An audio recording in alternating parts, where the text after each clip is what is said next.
Above Festive Road, which is very ordinary and happy, clouds were drifting gently. In Festive Road, things were moving not quite so gently. Children were blowing up balloons, and instead of tying the ends, they were letting the balloons go, so they rushed about until all the air was out of them. At his gate, Mr. Benn stood and watched the games. Then he looked up at the clouds. How gentle and free they look, he thought. Then he thought that it was time that he paid another visit to that special costume shop which his adventures could start from.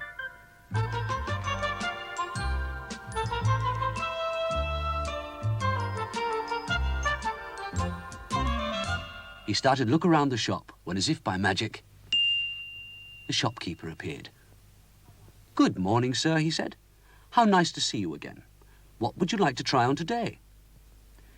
"What about this one?" said Mr. Benn. "Good," said the man. "See if it fits." And he looked towards the door of the fitting room in the corner of the shop.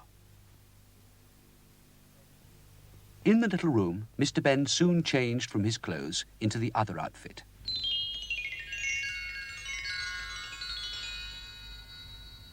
He stopped and admired himself in the mirror of the changing room.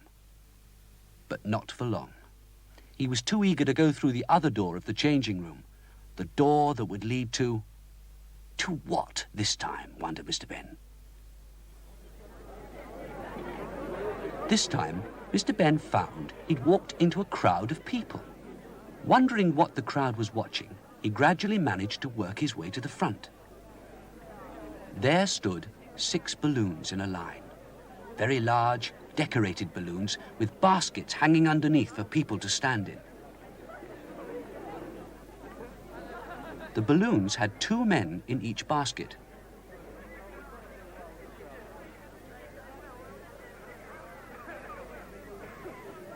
But the one nearest to Mr. Benn had just 1 young man.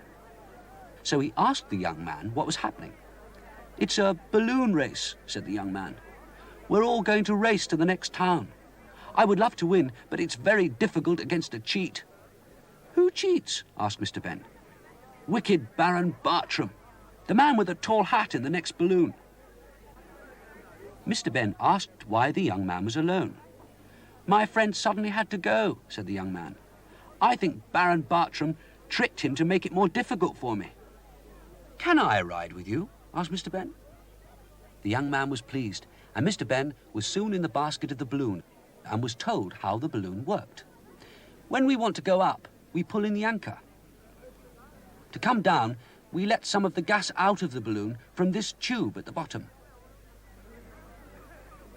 Mr. Benn looked at the other balloons. Apart from the young man's and the Baron's, they all had extra bits on. One had 2 sails.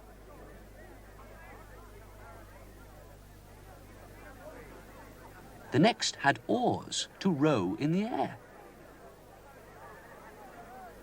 The third had a large kite to pull it.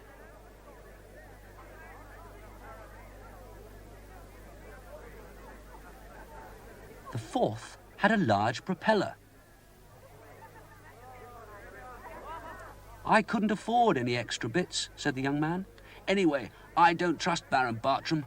I'm sure he's done something to the other balloon so that he can win." Just then, there was a shout from the man who was going to start the race. He held a pistol above his head. "What shall I do?" asked Mr. Benn. "When he fires the starting pistol, pull in the anchor rope," said the young man. "On your marks," called the starter. "Get set. Go!" Quickly, each balloon crew pulled in their anchor.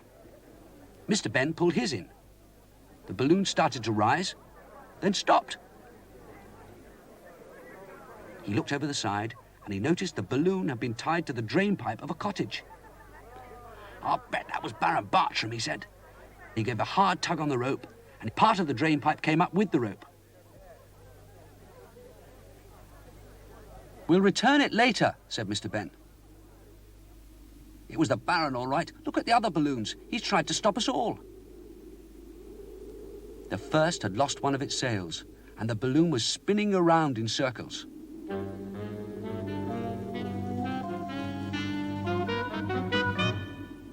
On the second, Baron Bartram must have covered the oars with birdseed.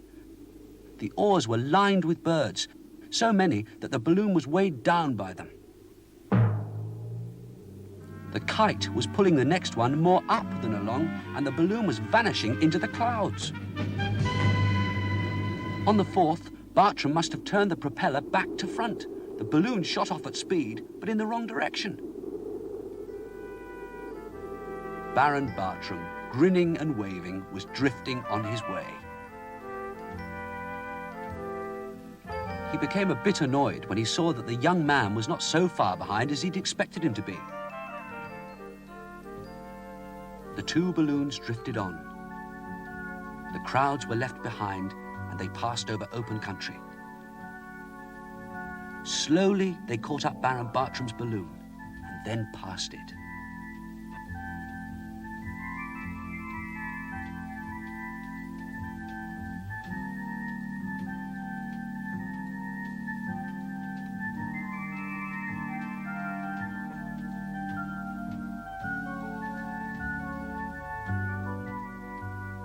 Mr. Benn loved the gentle movement. This, he thought, is how the clouds must feel.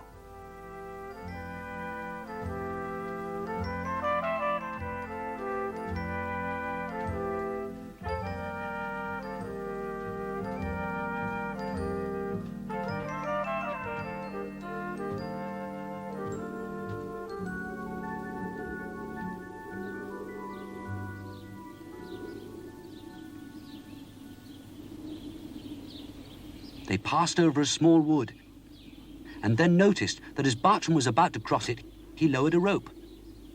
The man with Bartram raised a horn to his mouth and gave a blast on it.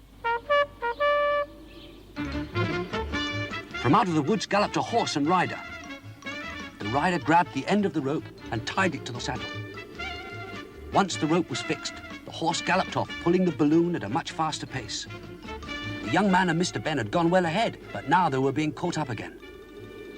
As Bartram passed, he gave a wicked grin and called, "Bad luck, but you don't really think I'd let you win, do you?" The young man watched Bartram get ahead and said, "There's nothing we can do now." "Perhaps there is," said Mr. Benn, and he picked up the piece of drain pipe that had snapped off at the start of the race. He fixed one end of the pipe against the place where the gas could be let out and pointed the other end behind them. Some gas was let out, and the balloon shot forward and then slowed again. "Again," said Mr. Benn.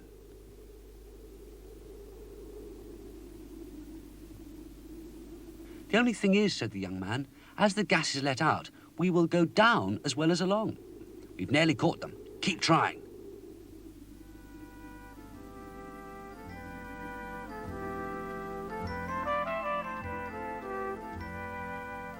An extra strong blast from the balloon sent it rushing along, but getting lower. They shot past the Baron and gave the horse a fright. It reared in the air, threw off the rider, and then rushed away, taking Baron Bartram's balloon in the wrong direction.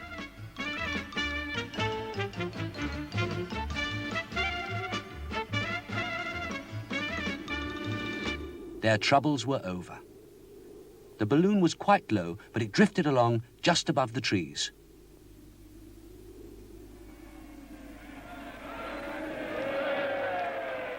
Finally, with a gentle bump, it landed at the finishing post to win the race. The crowd cheered loudly. The mayor presented the young man with a gold cup and the prize money. And then he looked for the medal for Mr. Benn for helping. "I must have left it inside," he said. A man suddenly appeared beside Mr. Benn. I'll take you inside to get it. This way, sir. Mr. Benn stepped through the door and at once recognized the changing room of the shop. There were his own clothes. He took a last look at himself in the mirror and changed.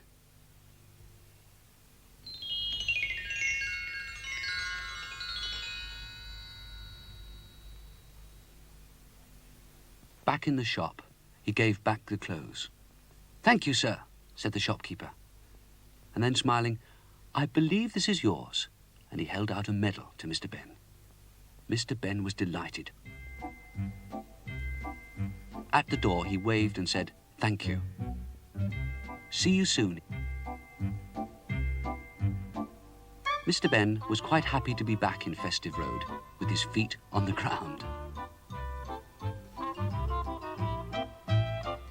The boys were still playing with balloons, which now were tied up and just drifting.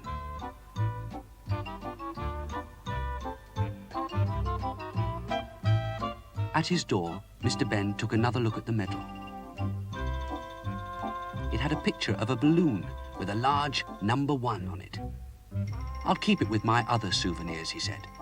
"It'll help me remember."